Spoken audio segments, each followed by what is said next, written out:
我哋係 Team Seven 地下街，我係 Ivan，我係阿 Jack。首先我哋想介紹一下我哋嘅夢想計劃。我哋嘅夢想計劃係想搞一個攝影展，而我哋想借呢個攝影展達到兩個目的嘅。第一個就係為技術攝影重新定義，而第二個就係希望啲觀眾睇到我哋呢份作品之後，可以重新審視返自己住嘅地方。咁就要由我哋第一個階段開始講起啦。當我哋設立咗我哋嘅主題香港事之後，我哋開始去做一個資料搜集，去諗香港究竟係啲乜嘢呢？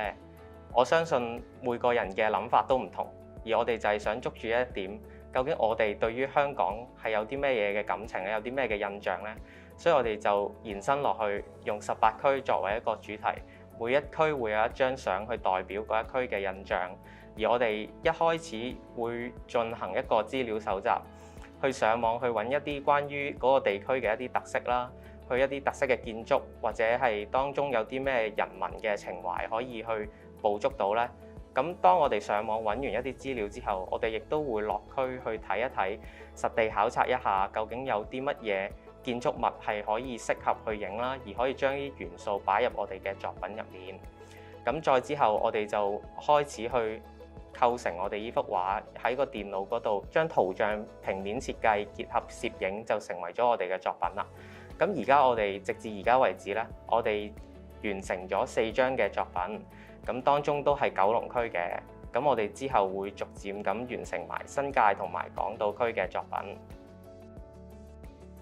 咁點解會用香港事作為一個拍攝主題咧？就係因為我哋喺香港長大啦，生於斯長於斯，同埋因為本土文化喺近年嚟越嚟越多人去認識，咁我哋都想利用我哋自己專長，我作為攝影師啦 ，Ivan 作為設計師啦，咁就希望可以做一個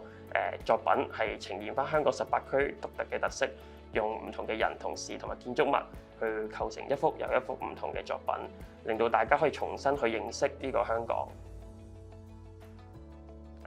去到製作作品啊同拍攝嘅時候，我哋都有好多嘅考慮因素啦。因為一開始我哋本嚟係想一個比較 surreal 嘅方式去呈現我哋作品，去呈現一個新嘅技術攝影啦。但係去到後期我哋影起上嚟啦，製作上嚟發現都係出現一個比較大嘅問題，同埋有市面上都有其他嘅藝術家都有做相關嘅作品。咁我哋就開始諗下點樣可以令到嗰個作品更加獨特性啦，同埋可以更加簡約啦。咁我哋就做咗而家呢一系列嘅作品，就都比較簡約，同埋都係有少少浮世繪嘅元素喺入面啦。就係用最簡單嘅方式，同埋去呈現相關嘅地方同埋人同事。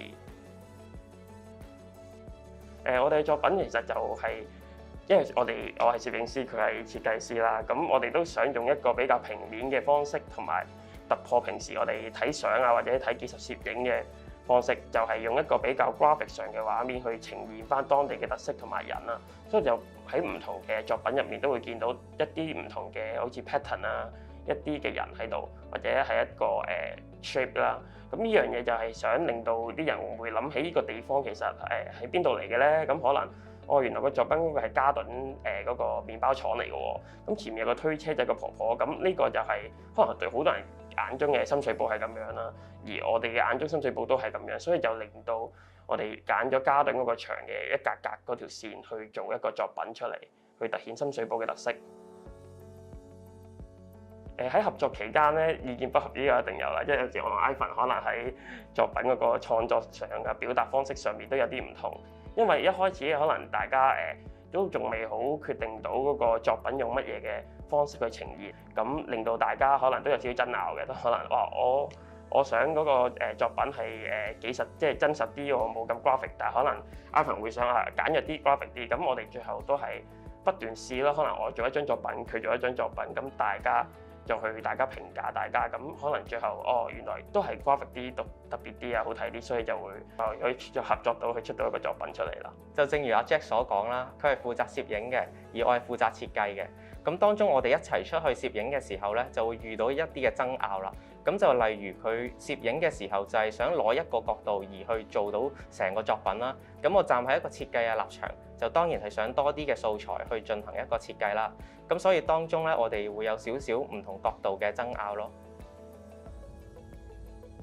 我認為呢個活動有2方面嘅幫助可以俾到我哋啦。第一個就係工作坊嘅支援啦，而第二個就係資金嘅資助。咁我講講資金嘅資助方面啦，因為我哋一開始嘅時候，我哋嘅器材唔多啦，我哋拍攝嘅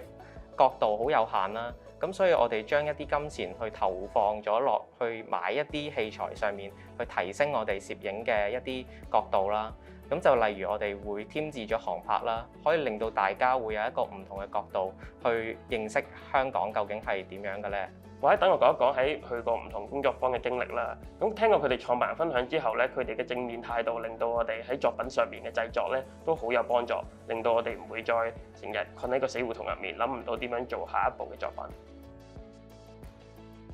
我哋嘅未來計劃當然係想完成咗18區嘅作品先啦。咁而之後我哋都想延伸香港市呢個主題，進行一系列嘅拍攝工作，去保留一啲傳統嘅手藝，或者去宣傳一啲小店咁樣嘅。